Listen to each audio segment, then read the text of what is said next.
Wonderful. What are the obstacles that appear on our path?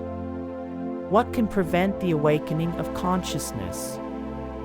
The first obstacle is the state we are in. People have only 3% awakened consciousness and 97% asleep. Anyone who wants to touch the great realities of the inner worlds, who wants to reach the awakening of consciousness, must resolve to dive from moment to moment. This is indispensable. It is urgent to know that we have a plural I within us. That I is the Seth of Egyptian mythology, the group of red devils. As the ancient priests of the land of the pharaohs said, these submerged entities come to personify the ego or Seth, embodying our own defects. Within each of these entities, our consciousness is trapped, bottled, imprisoned, and asleep. Thus, our consciousness acts according to its own imprisonment. It moves definitively along the path of error.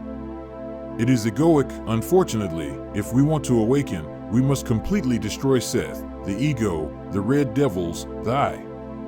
Only then can consciousness emancipate itself, liberate itself, and awaken radically. The second obstacle is the countless schools and pseudo-esoteric and pseudo-spiritual literature. Everywhere, these schools and authors abound, fighting among themselves. While some authors tell you that breathing exercises are magnificent, others say they are harmful.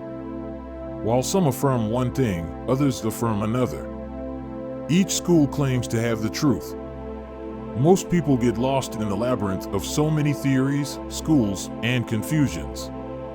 How can we orient ourselves?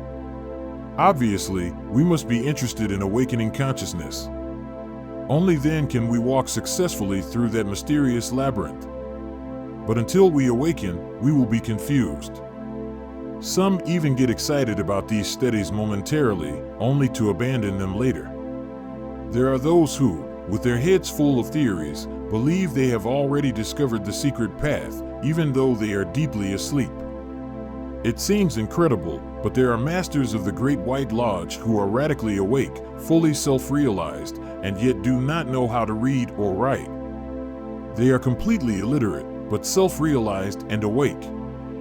On the other hand, we see on the path of life, within various schools, organizations, sects, orders, etc., individuals with their heads full of theories, people with rich erudition but completely asleep consciousness, educated ignoramuses who not only do not know but, worse, do not even know that they do not know. When questioned, they demonstrate surprising erudition and sparkling minds with luminous, forceful, and definitive proverbs. But what is the use of all that? We need, first and foremost, to awaken to know how we will orient ourselves. What good would it do to have our heads full of letters if we continue with our consciousness asleep?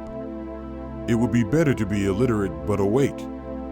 We need to learn to live, my dear friends, because the truth is that human beings do not know how to live, and that is very serious. We do not measure time. We believe this physical vehicle will last forever, when in reality it lasts almost nothing and then turns to dust.